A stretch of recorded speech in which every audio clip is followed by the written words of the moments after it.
Today's guest is not just a guest, he is a legend for beginner growers.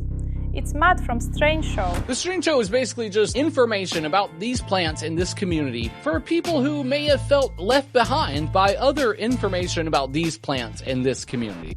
One of the people who can explain cannabis growing without making you feel stupid for asking basic questions. And that's perfect, because today we brought him exactly that, our stupidest questions about watering. Matt, welcome to 10 Stupid Questions. Okay, 10 stupid questions about watering. Let's do it. Why does watering cannabis sometimes feel like a toxic relationship? Oh, man. I guess it can sometimes feel like a toxic relationship when you're watering, because it can feel like you're doing your part and you're not getting back what you expect. Just like a toxic relationship. Because, as a beginner, I feel like you have the tendency to want to stay on top of watering. You might not know a lot about growing plants, but everybody knows you got to give them water. And then you're usually giving the nutrients through the water as well. You're not just doing irrigation, you're doing fertigation. So you're using fertilizer too. And so people are also connecting the dots and they're like, well, fertilizer is what makes the plants grow big. And water is what keeps them alive. So I'm going to do a lot of water. I'm going to do a lot of nutrients. And the plant still doesn't look happy. I don't get it. I gave it so much water and so many nutrients, and the plant still isn't happy. What's happening? So that is maybe why some people might feel like this is a toxic relationship. But I feel like as a beginner, we definitely have the tendency to do too much. Sometimes less is more. How do you know when a plant actually needs water? Oh, it's sort of easy. You'll come to see what a plant looks like when it needs water eventually, because inevitably one day you'll be a little bit later on watering than you planned on being, and you'll see a plant that did have leaves all up to the sky praying like this. Now all of her leaves have not only sort of lost their vigor, they're like drooping. Whew, I can barely make it. I can barely make it. They look sad. They look slumped over. They look like almost wilted. Because if you think about the inside of a plant and the inside of its cells, they're made up of a whole lot of water.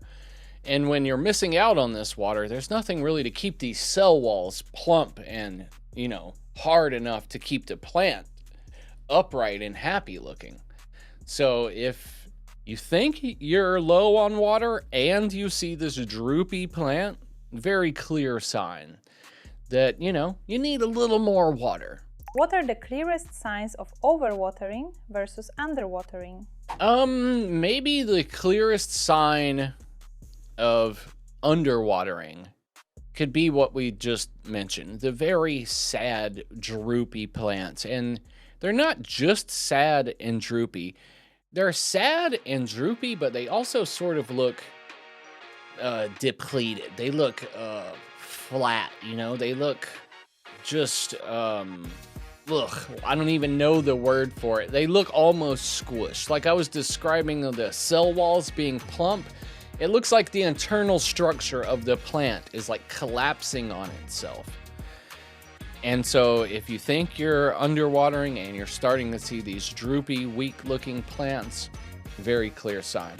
With overwatering, one of the best ways to just clearly see that you're overwatering might not be so much as of a visual, because you can just look at the top of the soil and see, well, this isn't as dark of a color as it was yesterday, so it must be a little drier.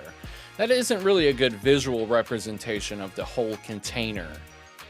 But if you just pick up your container, you can get a better idea. But the main point is, if you realize, whichever way it is, through just visually checking or picking it up or whatever, if you know that your pot never has a chance to really get dry, if it's always wet, always real wet, you can't remember one time it's ever felt dry, actually, That's probably a clear sign. Even before you see, maybe you'll notice that before you even see any problems with your plant.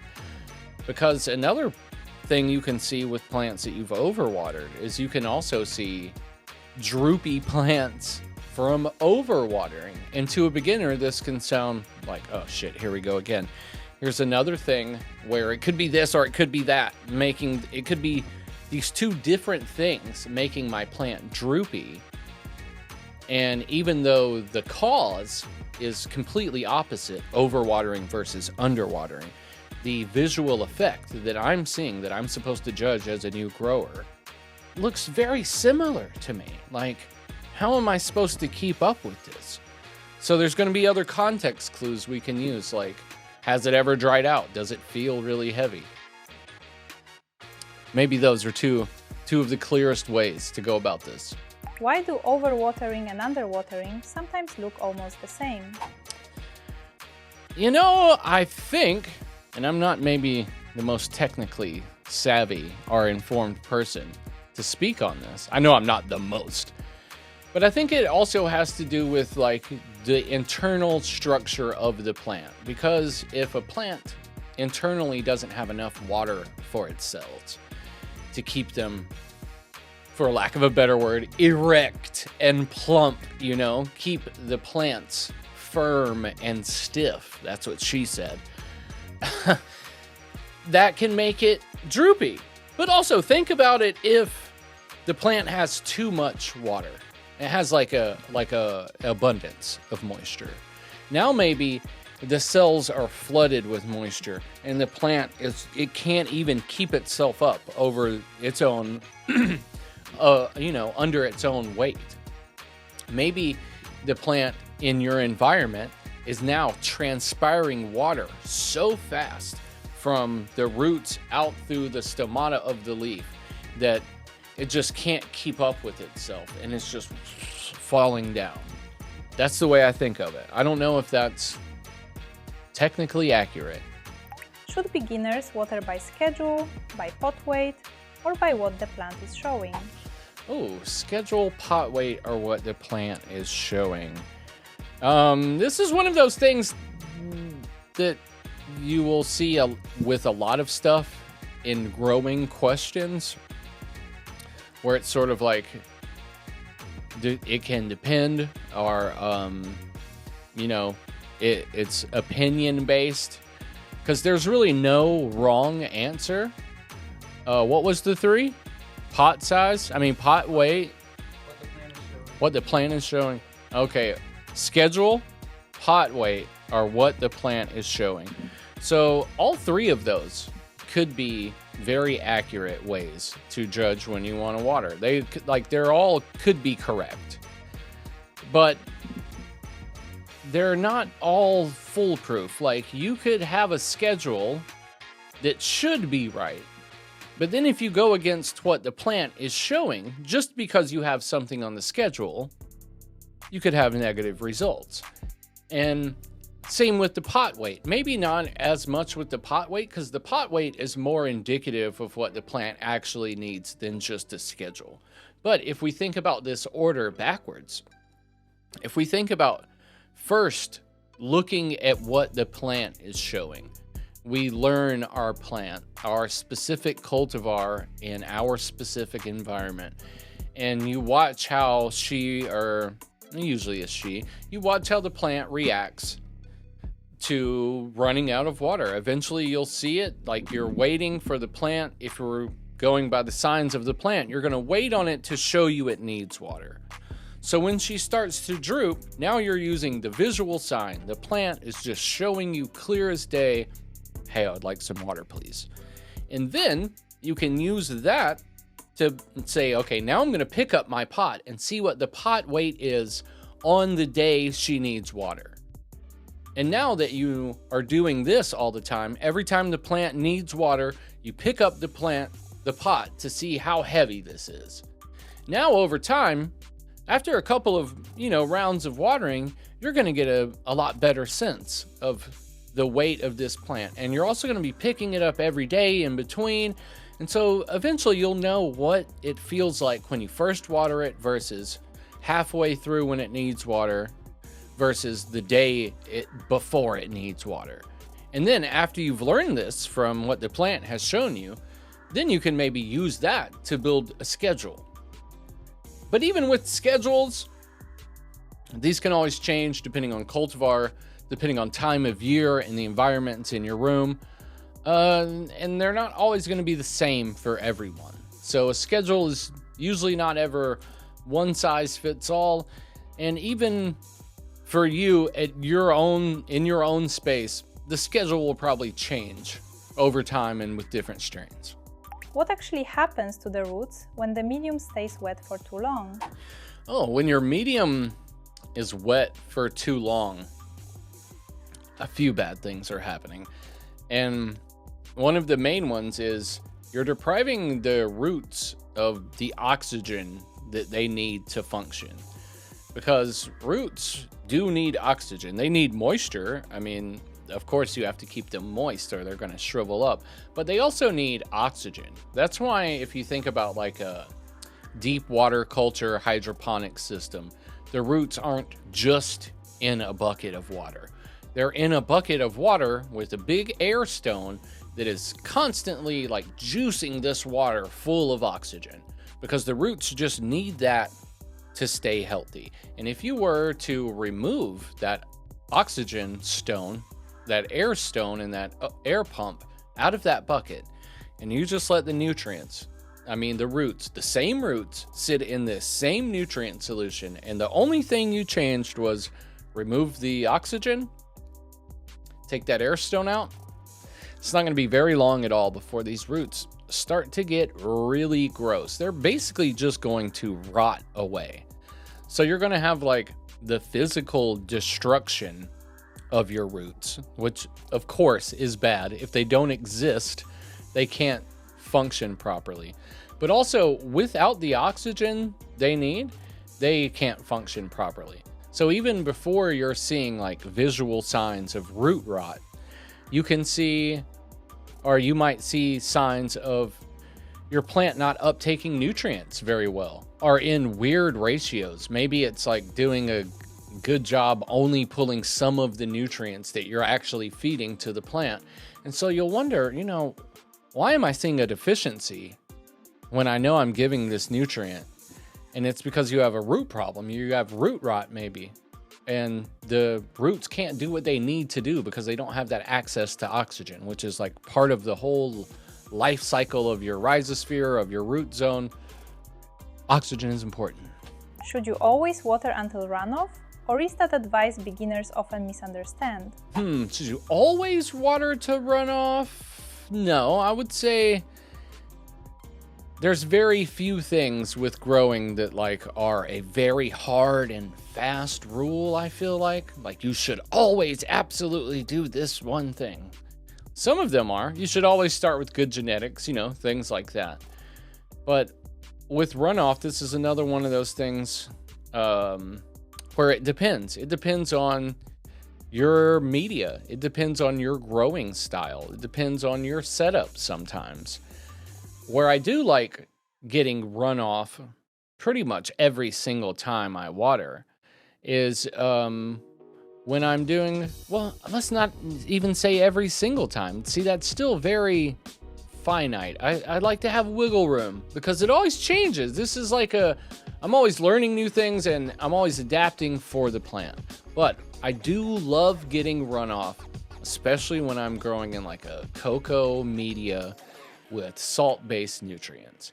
And that's because it helps me avoid nutrient and salt buildup in my media and in my pots. Like in the actual fabric of the pots, you can see like the white crusty salts building up.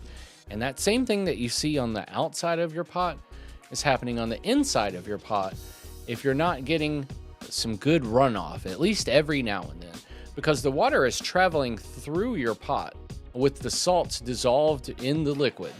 And then when the liquids are pulled up through the root system, any salts that are left behind that didn't get absorbed, they aren't able to evaporate out of your soil like water can. So they're always left behind. And so whatever is left behind that just went halfway through your pot, that can just build up right there in the root zone. And maybe it's just a little bit, but maybe it's a little bit every single time. Whereas if you were to have that runoff, that water would have came out of the bottom of the pot, and you wouldn't have necessarily had it just sit there and dry up. Also, when you're doing the new watering, you're also pushing out some of the salts from the previous watering. It's nice. It's nice to get runoff in this scenario, but every single time, no, not necessarily. I've worked at some grow facilities where they'll do many, very, very short bursts of watering. And they do a lot lighter feed, but they do it a lot more often. And every time they do this, they're not getting runoff because they might want to feed the plants 3 or 4 times an hour. They might want to give them water. So it's definitely not a hard and fast rule. There's a lot of different ways to grow, and that's one of the fun things about growing, and that's one of the things that can make growing feel less intimidating about you. There's a lot of ways to do it, a lot of different techniques and styles and methods, and as long as you enjoy the end product that you made, that's all that matters. You can do it however you want. Is dry soil always a problem, or am I just emotionally uncomfortable with dryness? You might be emotionally uncomfortable with dryness because that's another hard and fast rule where I don't think it's always a problem. Some scenarios where dry soil could be a problem is maybe if you had, or if you're using a lot of, beneficial or really any beneficial bacteria in your soil and you let your soil dry up. If it gets really dry, this beneficial bacteria isn't going to have any of the moisture that it needs to stay alive. So if you're putting in the beneficial bacteria as an input, but then you're letting your soil dry enough for it to die, then you're sort of working against yourself. But like we were saying earlier, sometimes, say for example, I had been overwatering and I realized that now. Maybe that's exactly what I need in this scenario to prevent this root rot. I need to give the soil a minute to just dry back. And maybe what I want in that extreme scenario is I want to let it dry back fully, one time. Just let it dry back fully. Just let all of these roots get some oxygen just to make sure they're not going to rot in there. So I would say no, it's not always a bad problem. I mean, it's not always a problem. It can happen. You can get away with dry soil. I also think that it's probably going to happen to you whether you like it or not, one time or another throughout your grow. It's just a thing that happens. We miss a watering day and we forget. Oh God, it's Sunday right now? I thought it was Saturday. And you're a whole day behind watering and you unzip the tin and everything is real dry. It's real dry. But I've seen plants that were real dry. The soil was super dry. It came back really soon after watering them. So it's not always a problem. What watering habit looks harmless but slowly damages the plant? Oh, looks harmless, but it's slowly damaging the plant. There's a couple I can think of. One is just overfeeding. Overfeeding can look really harmless, and it can feel completely like you're doing the right thing because according to the feeding chart you're reading, you are doing exactly what it says. You're technically not overfeeding. You're feeding exactly to the milliliter what this chart says. And the people who made this chart are the people who made these nutrients. So why would they not know the exact amounts I need? I'm doing it right. It looks fine when I mix it up. The numbers are what they say they should be. I give it to the plant. Everything should be fine. It not only should be fine, it should be perfect because I'm nailing the nutrients. But and this is getting better now. This is getting better now, but nutrient labels have historically and notoriously been a little misleading, especially to beginner growers, because you got to think the people who make the charts also are the people who make the nutrients, and they're in the business of selling nutrients. And so they don't want to really recommend that you use the smallest amount possible. No one wants to recommend that you use the smallest amount of their product possible. So a lot of these nutrient charts, although they might not have been lies, they might have been misleading in the way that when you look at the nutrient chart, you see a recommendation for a big plant that's really, really dialed in, sort of like a perfect case scenario plant. A big plant that's under a really strong light, it's supplemented with CO2, the root zone is perfect, the watering schedule is on point, and then when all of that is perfectly in line, then you can give this amount of nutrients. But if you don't have all of those other 6 factors dialed in perfectly, this amount of nutrients is probably going to burn your plants up. So you put it in and it looks fine and you're following the chart exactly, and then eventually you start running into all kinds of problems and you don't know why. You can't figure it out. You've done exactly what it says. And the same thing can be said for neglecting to pH your mix. That was something I didn't take seriously the first couple of grows I did when I started. Who needs to pH? I put the nutrients in, who cares? But your nutrients are only available in a certain pH range. And if you're not paying attention to these things, it can look fine. You've mixed the bucket of water. It's all mixed and stirred. I'm going to give it to the plants. And then next thing you know, all kinds of problems. And it's really easy to avoid, actually. If a beginner could follow only one watering rule to save their first grow, what should it be? Wow, one watering rule to save the first grow. Just don't overdo it, I guess. Don't overdo it. Err on the side of caution. If you don't know if you need to water today or tomorrow, like if you're on the fence, wait till tomorrow. Just wait till tomorrow. I think you're gonna do better off if you go into it as a beginner thinking that way, rather than being terrified for your media to ever get any sort of dryback. A lot of people that are growing at a large scale, that have been growing at large scale, and not only growing at large scale, but they're growing really amazing plants.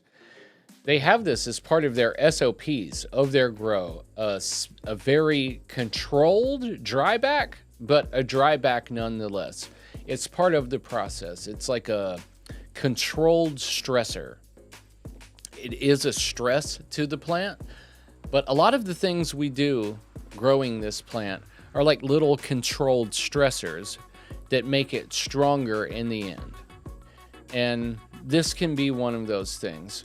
Dryback. And so when you're first starting, since the typical mistake is overwatering, overfeeding, I think the best rule of thumb would just be to do less nutrients than maybe you need. When you're starting off with a new nutrient mix, start off with half strength. Maybe start off 1/4 strength of what they recommend. If they recommend 20 mils, do 5. Do 5 and see. Do 5 and see. See if your plant looks nutrient deficient. Maybe it doesn't need that much, because although cannabis is very tolerant of nutrients, it often doesn't need the amounts that we're putting in based off of just like blindly following a chart, or just like, you know, even just following what feels right when you first start, because you want to water it a lot, you want to feed it a lot, you want it to grow fast, you want it to grow big. But we tend to have the natural instinct to just do a little too much. So I think that's my advice. Just do a little less. Err on the side of caution. Now let's move to the Blitz. Oh, Blitz. These are 3 questions I ask every speaker because I think they reveal the real essence of the grower's experience, what went wrong, what actually mattered, and what you wish you had known earlier. What's the biggest mistake beginners make? The biggest mistake beginners make? I think the biggest mistake beginners make is waiting so long to grow their first garden, because they can get overwhelmed with how much information there is out there, how many different ways to grow there are, how many different things it seems like you have to learn and know. And so they wait a long time. And then finally, when they finally get around to growing that first garden, they're like, wow, this actually, like, I was very capable of this. I'm going to do it a bunch more times. I had so much fun. I wish I would have done this for years now. So don't wait. Start now. What advice would you give yourself before your first grow? Ooh, what advice would I give myself before my very first grow? This was a long time ago, but I would have told myself just to calm down, pump your brakes, and don't do any of this before you get the right genetics. Don't be wasting your time on bag seed, Matt. Don't waste your time on untested genetics. There's a lot of really, really talented people that have put in a lot of time and effort and love into making really amazing genetics and crosses. And whatever it is that you're thinking of in your head as like your perfect plant, your ideal grow, odds are that plant exists already, and you just got to get the genetics for it, because everything starts there. No matter what you do in your garden, you can only get what's available, like the genetic availability that's inside this seed. If it's not there to begin with, don't matter what you do in your grow, you're never going to get the plants you're looking for. What's one thing that gives the biggest results for the least money? Biggest results for the least money. Oh, is this also seeds? This also might be genetics, because if I'm thinking of what you're gonna like invest on in your grow, like you need good lights, you know, you need nutrients, but they don't really cost that much. Soil doesn't cost that much. Like the rest of the grow equipment is very affordable, but they're all more expensive than seeds. Seeds are one of the cheapest things. If we're thinking about like a per seed price, pretty affordable. And it makes all the difference in the world. Like, that has to be it. Makes the biggest difference. Like, if you want lemon terps, like, you can't get lemon terps if you don't have the genetics. If you want a big yield, you can't get a big yield without genetics that yield big. They have to have the potential to yield big, or it doesn't matter what you're going to do, or how much money you spend on grow lights, or how many CO2 tanks you pump into this grow space. The genetics. If you gotta drop a little coin somewhere, start with good beans. It's worth it. Absolutely worth it. Thank you so much for answering our 10 stupid questions. We can't wait to have you back again. Thank you. This was fun. Peace.